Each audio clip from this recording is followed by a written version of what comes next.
welcome back. It's that fantasy chick back again with another stream.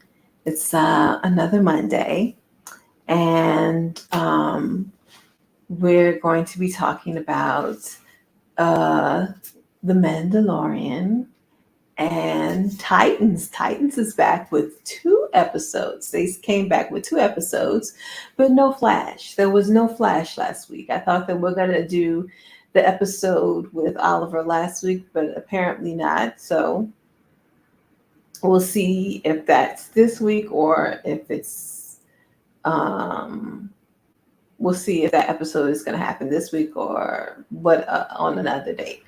But no Flash last week. So just talking about the Mandalorian and the new episode of Titans. And I'm going to start off talking about this article on Star Wars. And, Star Wars celebrations just ended maybe last week. And there's an article about, they announced some new Star Wars movies. The one that's going to star Rey way off into the future. And they were speculating whether or not they will be able to, or whether or not they will do right by Finn, or could they do right by Finn. So let's go into that, because they did not do right by Finn. They started off, it started off,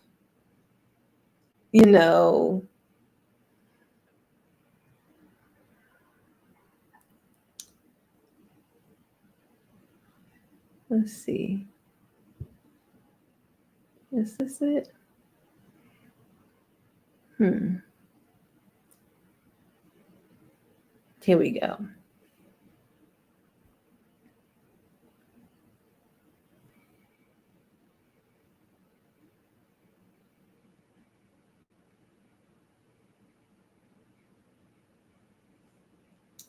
All right, back to, can Star Wars really make things right with Finn? The series and its fans can't undo how it treated John Boyega during the sequel trilogy. Because it started off with a bang. He even got to fight with a lightsaber. And then they pushed him off to the side. He even spent like an entire movie. Well, I don't know. It's just ugh. Star Wars Celebration 2023 is over. And for the first time in years, we have a solid idea of what the franchise's cinematic future will be. As usual, we're due a new trilogy of films, but in a twist for the series, it'll be set across multiple points in time. James Mangold's film will focus on the original Jedi thousands of years ago. Dave Filoni's film will tie up threads established across The Mandalorian and other live-action shows.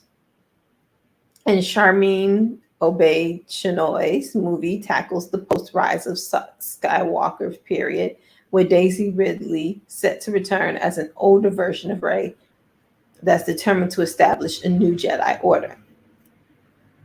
All three have their own pros and cons, but the last one will almost certainly make most audiences pause for thought.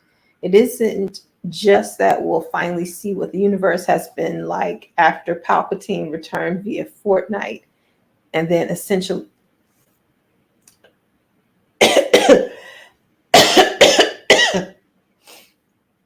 sorry, and then essentially nuked himself to oblivion.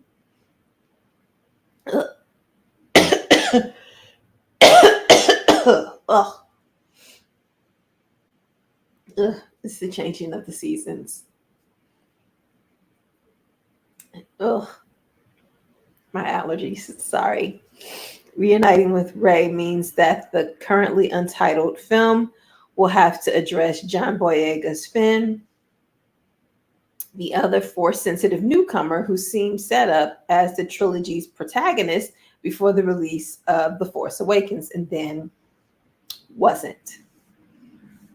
Whenever the sequels are brought up in conversation, it doesn't take long for someone to bring up how those films were thoroughly disinterested in him to the point that you may not actually know he's force sensitive by the end of Rise of Skywalker. It's clear across the films, but was made more explicit by Boyega and writer Chris Terrio post Rise's release. Disney's noticeably spent the last 4 years focusing on any period in Star Wars that didn't fully touch the sequel trilogy. And in that time, folks have been hoping for Finn to get his own solo project that treated him right. The movie is still a ways off, and we likely won't know a thing about the character possibly coming back for another couple of years. If he did return, it wouldn't be terribly surprising. Bringing back veteran actors to a new point in the franchise's timeline is part of the game nowadays, and in some cases, that's the entire point of the project itself. Star Wars practically invented the trend as we know it today, what with Daniel Logan, Katie Sackhoff, Tamara Morrison, and so many more actors returning in some capacity.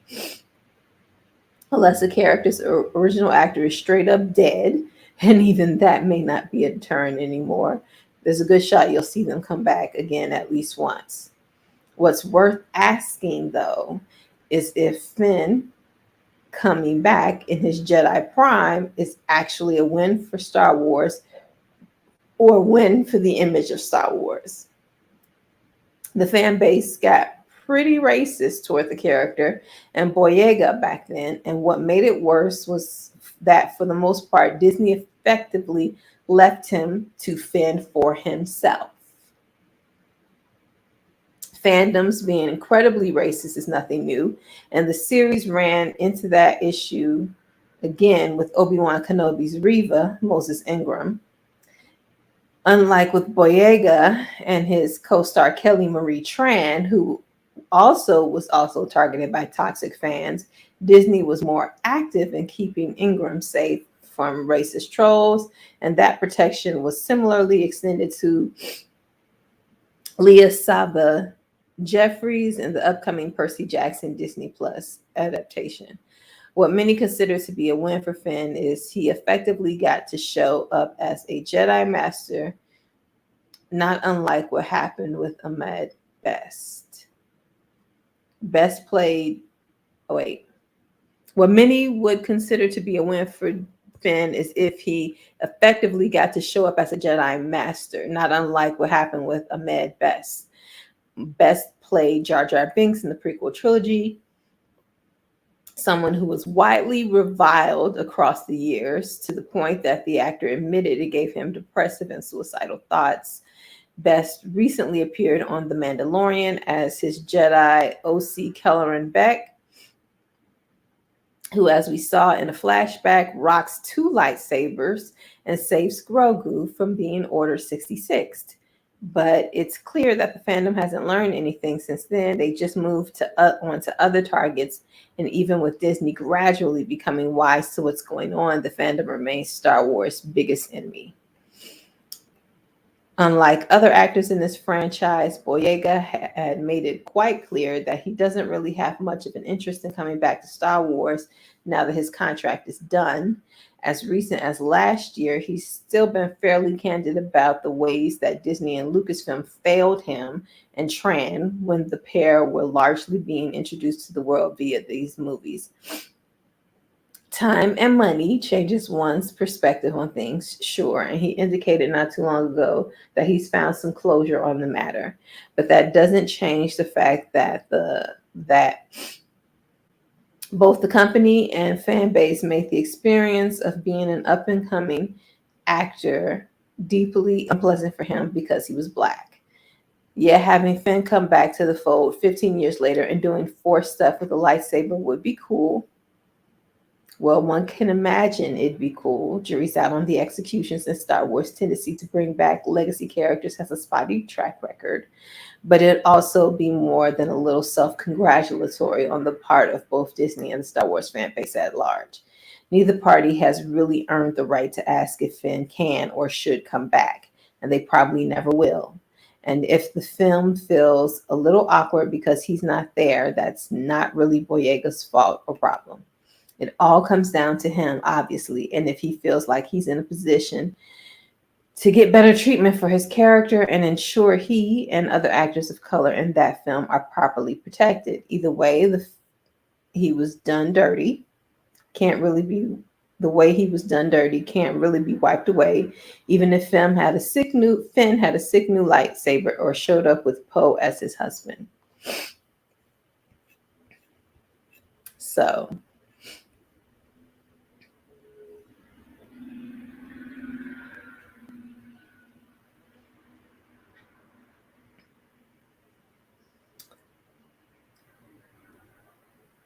yes.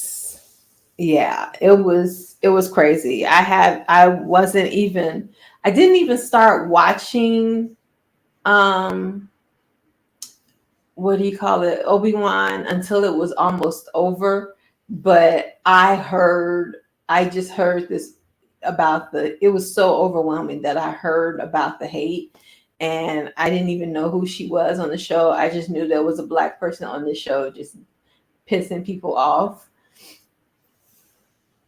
But it was crazy how much how much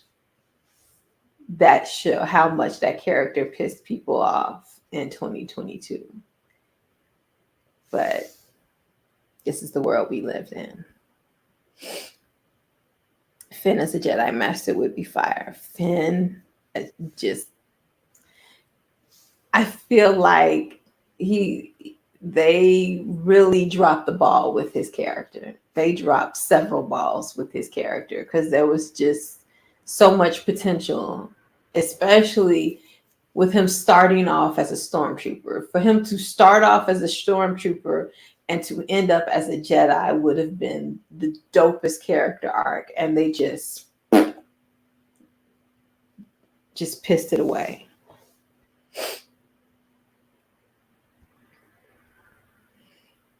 I ain't seen Boyega in a lot these days besides the bank robbery movie, which was fire, but he might want that Star Wars bag right now. Oh, he's been in some stuff because he's doing a sequel to Attack the Block. And then of course there was The Woman King. And he's been steadily working on a lot of stuff, because even before The Woman King, he was in this mini series that they had, but it was like it was a British mini series on Black civil rights in England. But he was in that. I'm pretty sure. I believe he was in that.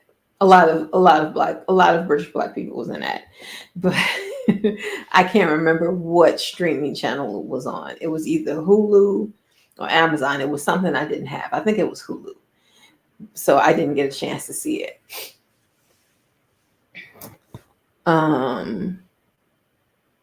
But he's been in a lot of stuff. He's been working steadily. But yeah, the Attack the Block Part 2 is going to be coming out. That ought to be interesting. I couldn't finish watching Attack the Block because I just didn't like them kids. Them kids got on my nerves, and they were the protagonists of the movie, and like I just couldn't,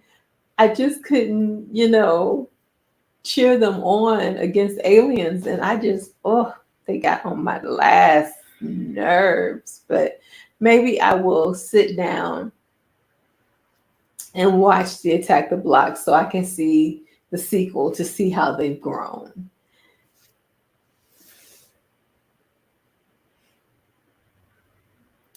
Yeah, I only watched so much of the first one. I didn't get that far. I probably watched the first act of the first one, and then I dropped it because I was like, these kids are getting on my damn nerves. They were getting on my nerves. I was like, I can't with these children. It, and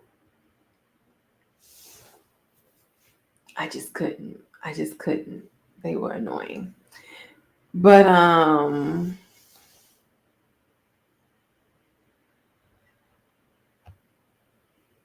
Fubo. First one only available on Fubo. What's Fubo? I've never heard of that. That's interesting. Is that free? Is that like Tubi? If it's like Tubi, I can download it and I can watch it. I hope it's like Tubi. I mean, if your name is Fubo, nobody's heard of you. You need to be free because you really shouldn't be trying to charge nobody for nothing. Nobody's heard of you. Um, but yeah, so yes, they really need to redeem themselves. Like I agree with the writer. They haven't earned the right to redemption, but I'm not worried about what they've earned or where or about them, you know, their rights and what they earned and what's, good for them. I want what I want, and I want a good story with Finn. I want Finn to have a complete arc, a complete arc. I want to see him go from stormtrooper to Jedi master, and I want to see a basic do over. I want to see a basic do over. He needs a do over. They need a do over for him.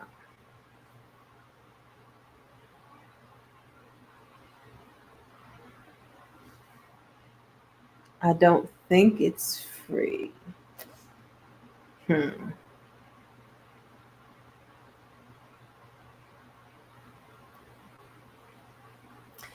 Oh, it's a trilogy. It's Star Wars. Disney paid 4 billion for that for the rights to the Star Wars IP. They're going to make Star Wars movies until the end of time. So they have a new trilogy coming up. So it's going to be a trilogy set way in the past, a trilogy set during the time of the Mandalorian and other shows in the same period, and then a trilogy 10, 15 years in the future with Ray, you know, that centers on Ray. So it's like it's going to be a trilogy, but each movie is going to be in a different time period. So it's going to be different.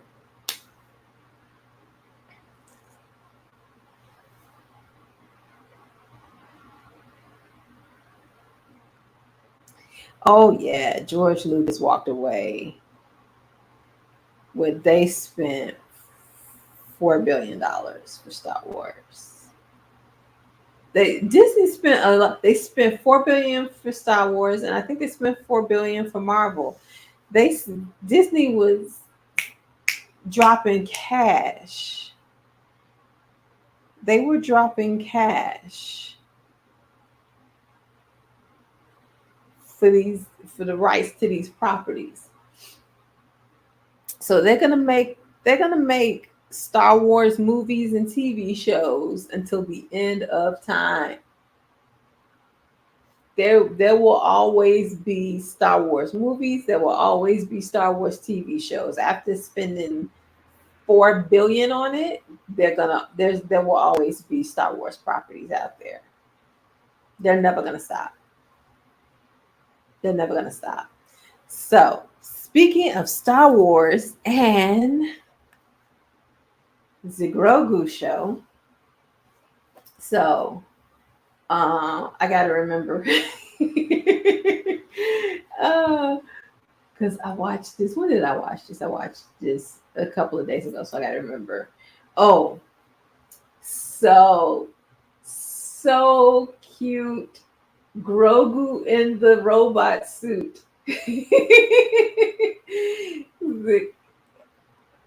First of all, they're gonna have to give Grogu a weapon. That would be just awesome. Seeing him use the robot to shoot a blaster would be awesome. But for right now, him just walking around, going, going, yes, yes, yes, yes, yes, yes. That was hilarious. That was hilarious.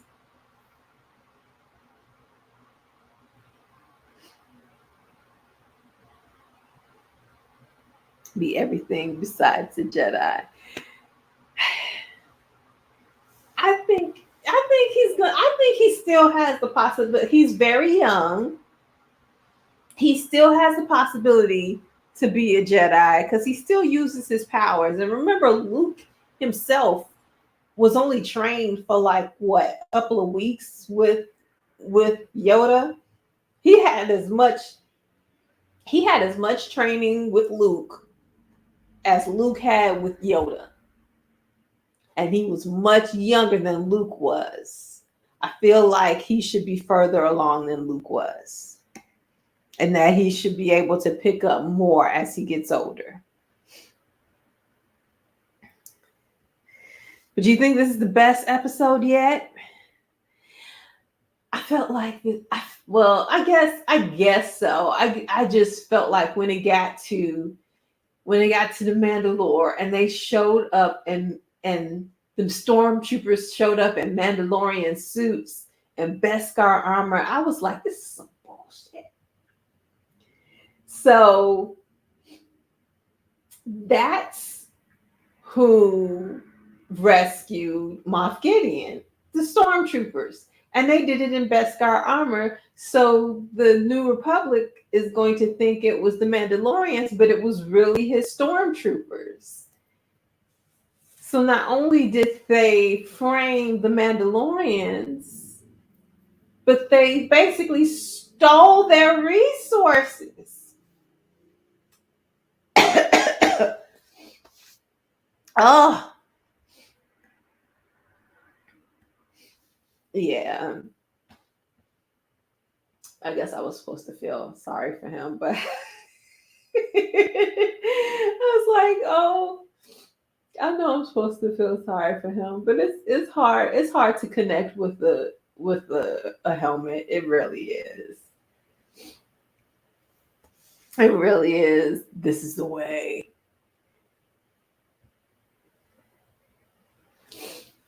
But yeah.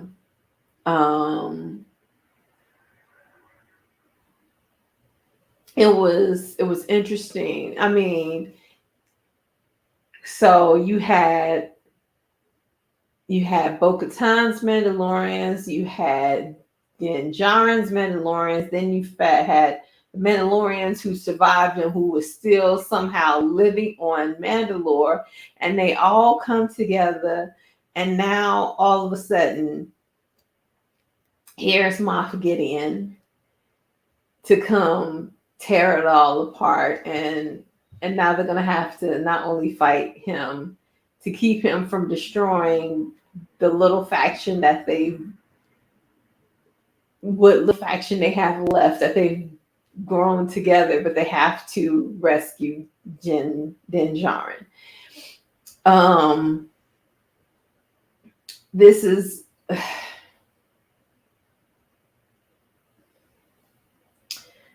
I was just like, I think I spent the last 3 minutes of the show just repeating over and over again, like, this is some bullshit. This is some bullshit. Oh, dealing with mafia, because I was mad. The thing that made me the maddest was the Mandalorian, the Beskar armor. That made me mad.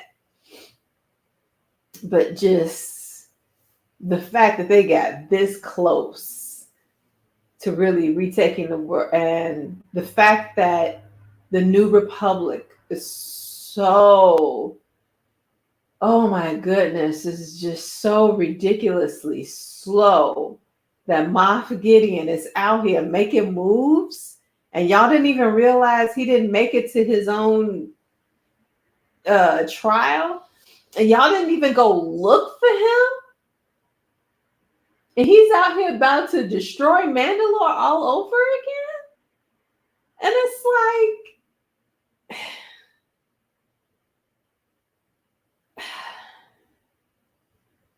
oh my goodness, oh my goodness. At this point, I can't feel sorry for them when they get taken over again. When the new world order comes into power, it's like you let it happen. You let it happen. When Grand Admiral Thrawn, when event and he comes inevitably comes into play, you're gonna beat him. He's gonna beat you. Now,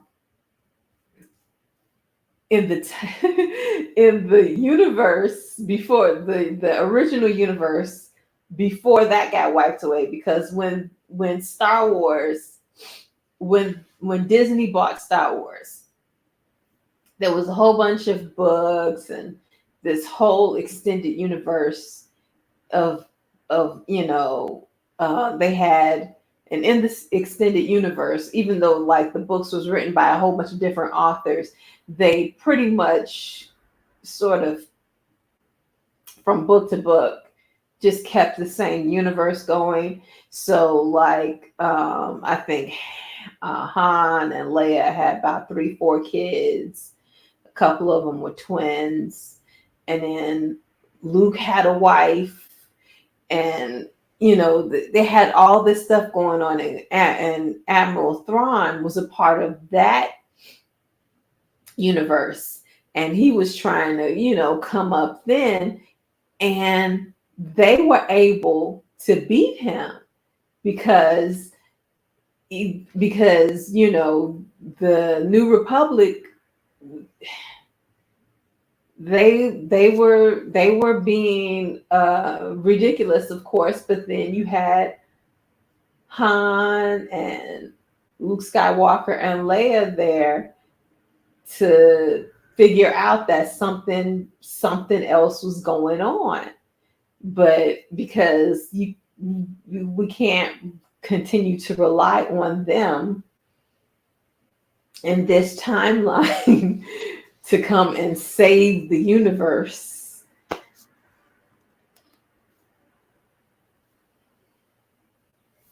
Mm.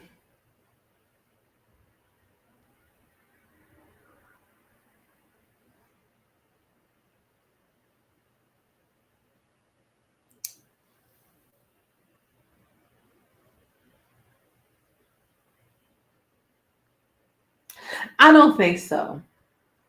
I don't think that I don't think so. I don't think something was up with her. I just think that she's a leader, and part of her being a leader, she was like, as a leader, she wanted to be the one to take charge and take those people back. I don't believe she would. I don't believe that she would go through all of this, everything that she's gone through, just to destroy everyone, including herself. That's a huge leap. She would have to be the ultimate betrayer in order for her to be in on it, because she would have to be down with destroying every Mandalorian that ever existed, because she was the one who came up with the plan to get all the Mandalorians together to retake Mandalore.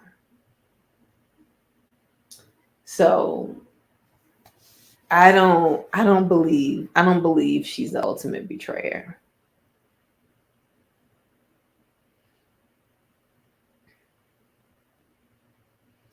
I felt bad for his kid. I did feel bad for the fact that the child was losing his father. I did feel bad for that. I couldn't connect with him, but I was like, oh, it's gonna be a fatherless child. I did feel bad for that.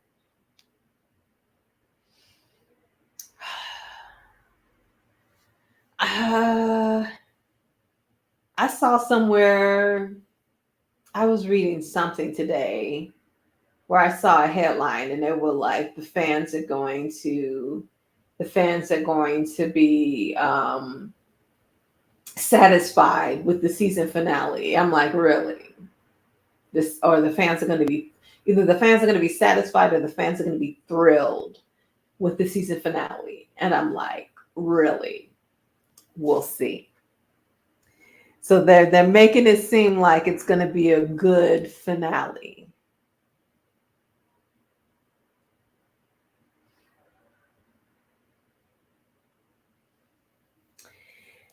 I don't know. They haven't laid any foundation for her to be this great betrayer. She's the one who forced Din Djarin to, like, to bathe in the what do you call it, the living waters or whatnot, to baptize himself in the living waters so he can be a part of their clan again, because this is the way. She is very strictly about the way, and it just feels like someone who is that fanatical, just I have a hard time believing someone that fanatical would be a betrayer. I can understand if it was somebody from Bo-Katan's clan who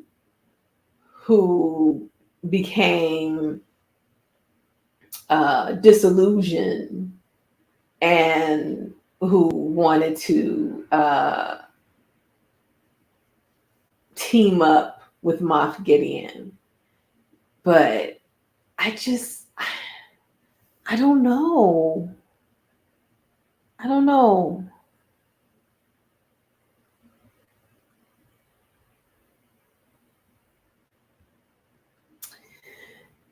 Okay. And if she don't, same here. Same here. Because I just don't believe it. I don't believe it. Satisfied with the seasonality. I don't see it. It's too many loose ends to tie up in 40 minutes. Well, a lot of times, they do have the ability to go longer. They could make a longer episode. They could make it a longer episode. They can make it as long as they want.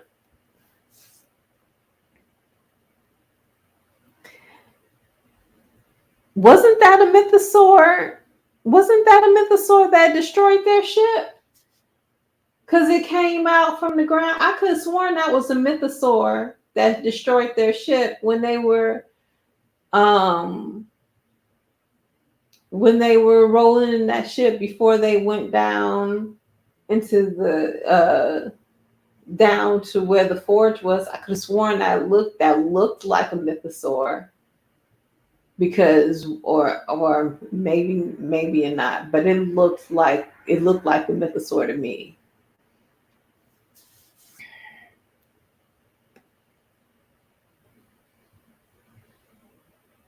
Mm. Well, they look very similar. They look very similar, but I guess I should have known that Bo-Katan and Din Djarin's clans came together so easily that of course there was going to be some other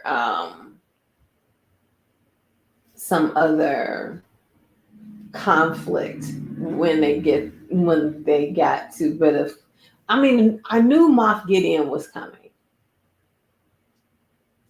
And I knew he was going to be the conflict. And I knew he was coming for them. I guess I just wasn't expecting the best car armor. That's the part that threw me. That part threw me. I expected him to come. I expected him to come after them. I expect him to already be there. But oh, goodness gracious. But so we'll see. We'll see. So it's next episode is gonna be a fight. Homeboy got away through the sky, so I don't know if his backpack is going to take him all the way up to those spaceships. Maybe it will. But I feel like or at least into the upper atmosphere where he can get in contact with those spaceships to let him know what's going on. So I feel like he's going to be the one that gets word to everyone else to let them know what's happening. So to warn them what's going on. So you don't have to worry about them just being bombed out of the sky.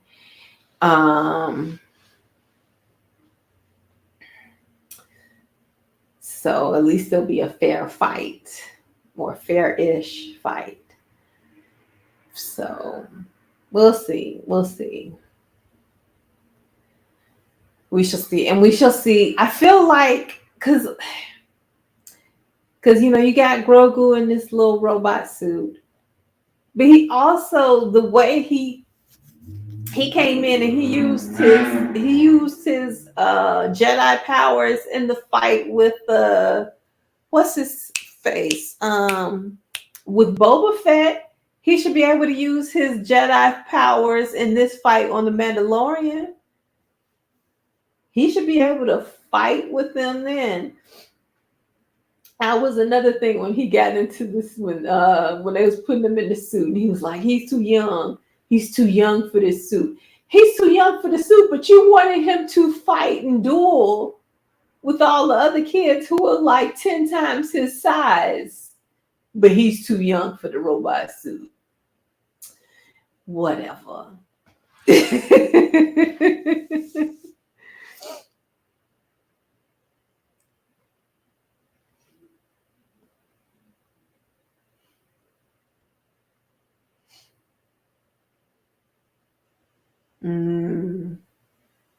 It was a different creature.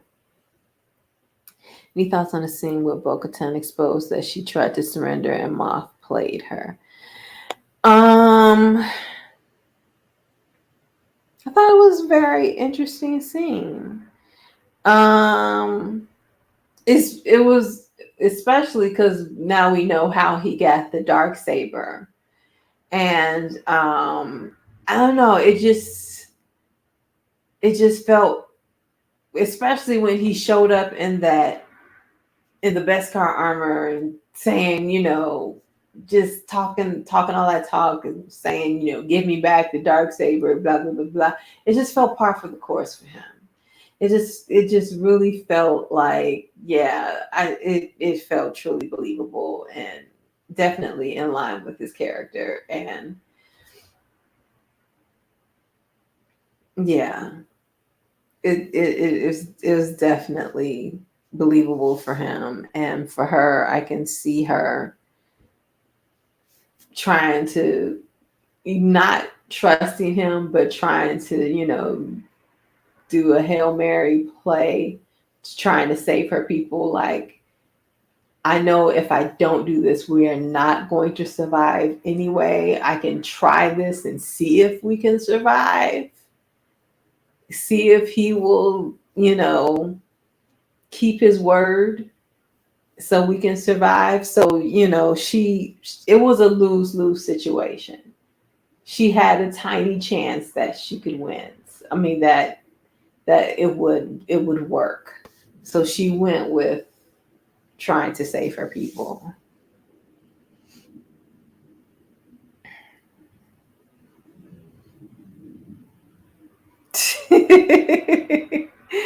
He's a growing whatever he is.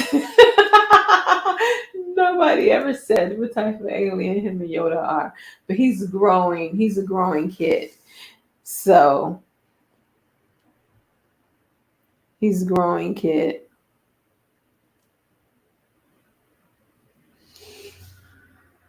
You mean Wednesday?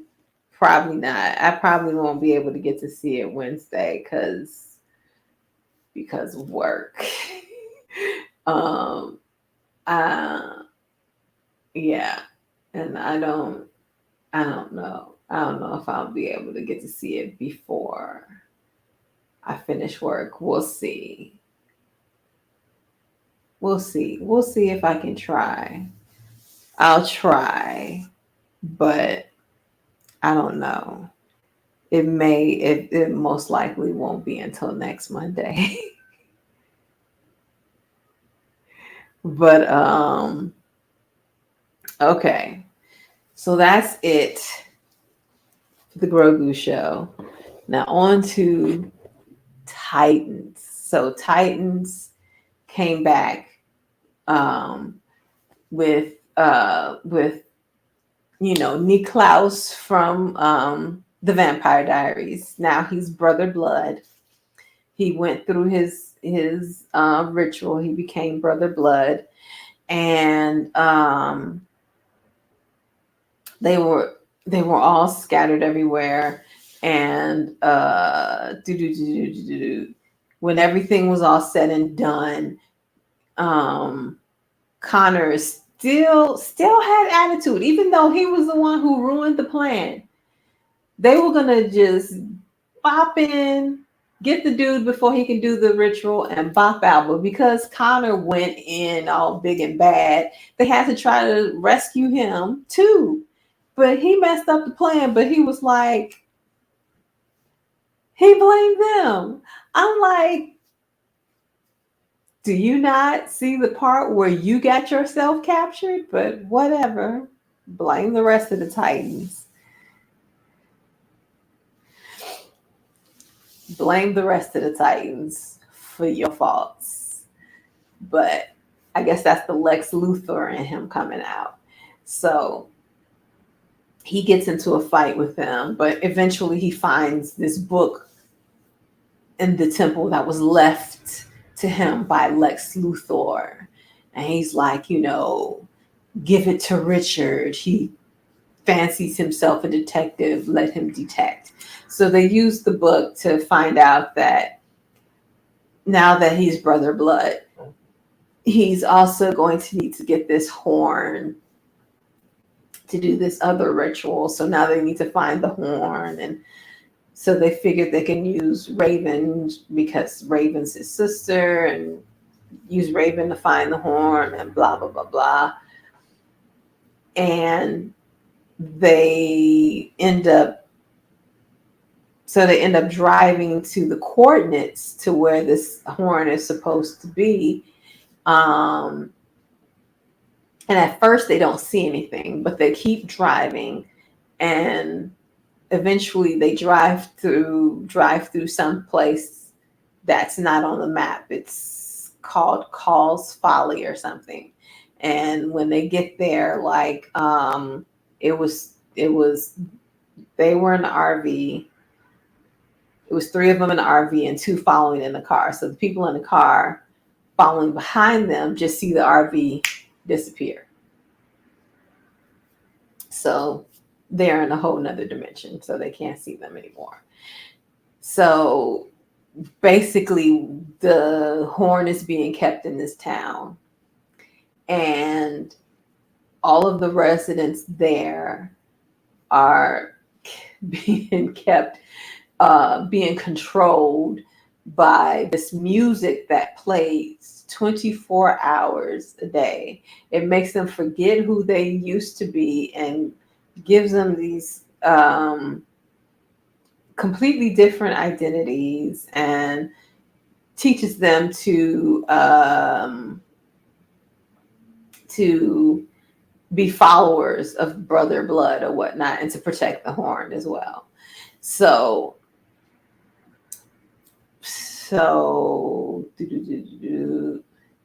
they get a hold of what's his face, Nightwing and Starfire, and they did something to them, like injected something to them behind their ears so that the music would start affecting them too, and they would start forgetting. So slowly they began to forget who they are, but eventually they get to before he can forget everything, they get to the radio station, and he stops the music. It stops the music from playing. But of course, by the time they do all of this, Brother Blood has already gotten the horn and is already driven away.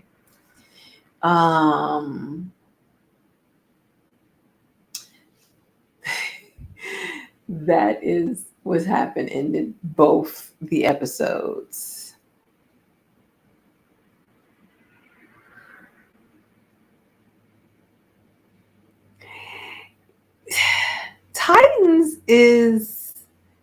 Titans is very good. Titans is good. Because like I said, those were 2 episodes together. Those were the main threads of the episode. Then you had Connor going on his little, because Connor is having an existential crisis because he's basically made from the DNA of Superman and Lex Luthor. And he's tried to meet Superman, and for whatever reason, he could never meet him. So he feels rejected by Superman. So Lex Luthor, accepted him and welcomed him, and but eventually Lex Luthor dies before they could really develop a relationship. But because Lex Luthor accepted him and left him, of course, left him all of his money and all this other stuff, he decides to embrace his Lex side. He has been ignoring it all this time, so he decides he wants to embrace the Lex Luthor in himself. He shaves off all his hair and goes around bald and starts acting like a jerk. So this is Superboy. So, so he's just a big old jerk. It's a stupid jerk. So while they're going off trying to get the horn, he had a letter with the book that he received from Lex Luthor. Lex Luthor wrote him a letter, and it told him to go to this secret room or whatnot that was also in the temple. And in there, he finds Mercy Graves, and she basically encourages him to do things his own way. Like, she's like, you can, she gives him everything that he needs in order to find the horn and get it back from Brother Blood. And she was like, you can take this to the Titans, or you can do it your own way, or you can do things the way Lex would do it. So he has a decision to make. So he decides to do things the Lex way instead of going back to Titans. And so at the end of the episode, while everybody is like, like, oh, we don't have the horn, we got to figure out what to do next. Connor is in a restaurant, same restaurant as Brother Blood, sending him a drink, walking over to him with with his own drink and sitting down opposite him, ready to make a deal. What that deal is going to be, we don't know. We're gonna figure this out, I guess, next episode. Um and then it was because, let's see, the two episodes, because the first episode was them getting into the town and them trying to get the horn. And then at first the people thought Nightwing was Brother Blood. They thought he was the son of Trigon or whatnot, was Brother Blood. And but once they realized he wasn't, that's when they kidnapped him and kidnapped Starfire and put those things behind their head and made them forget who they were. I'm trying to remember what else, because a lot of stuff happened in those episodes. They had the new Robin, who was Timothy Drake, I think his name, Tim Drake. So the new Robin was one of the people who was in the car behind them. So they're trying to find out what happened to them, how they disappeared into nowhere.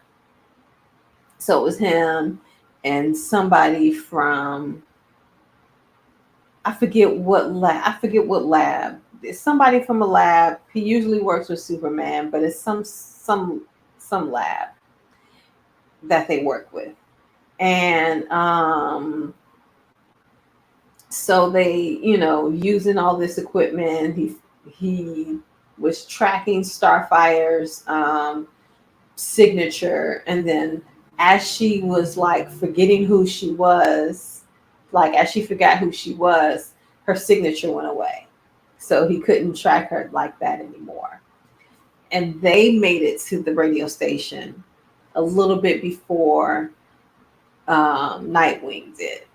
So at one point, they were at the radio station at the same time as Nightwing was, but because they were in different dimensions, they couldn't see each other. So, so when Nightwing started just just hitting stuff and beating stuff and not, just tearing up the equipment, trying to get the music to stop, in their dimension, they just start seeing sparks and stuff flying everywhere. So then they were like, okay, we need to get out of here. So they run out of the building. And by the time, once the music stops and Nightwing and Raven run out of the building, all of a sudden everybody's in the same dimension again. And by that time, Starfire has her memory back. So they're all in the same dimension again. So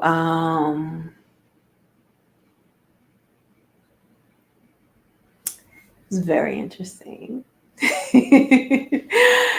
I didn't realize it was going to be 2 episodes. I was sitting up there watching. I had let it play to the end just to see if they were going to do, because sometimes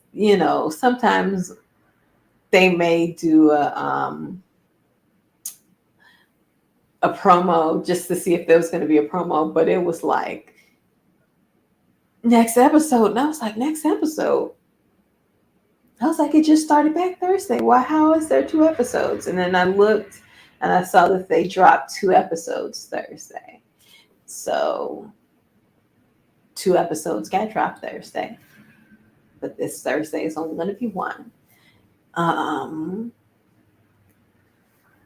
But this will be interesting to see how. I wonder, because it's not just about, you know, they got to save the world from Brother Blood and keeping Trigon from coming back and blah blah blah blah blah. But if they're ever going to get Connor back, like, is he ever going to be normal again, or is he going to continue to be this little Lex Luthor clone jerk? And this is the final season. So I wonder, did they know this could possibly be the final season when they were shooting this? And when they shot the finale, did they shoot it in the way that it could be a series finale? Because I would hate for it to just end and for it not to not for it for there not to be closure. I hate that. So I really hope that when they made this, they knew that there was a possibility that they weren't coming back and that they wrote that way. So because this is it. This is the final season. So it'll be interesting because this is the last 6 episodes, wraps everything up. But that is all for the Titans. I shall be back Wednesday,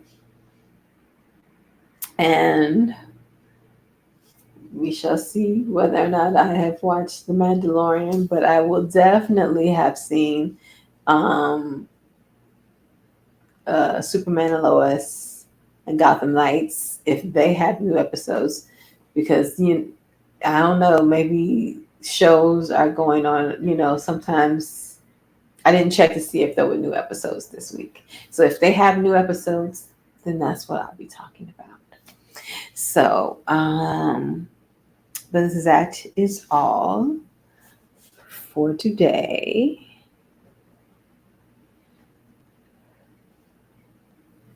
Thanks for watching.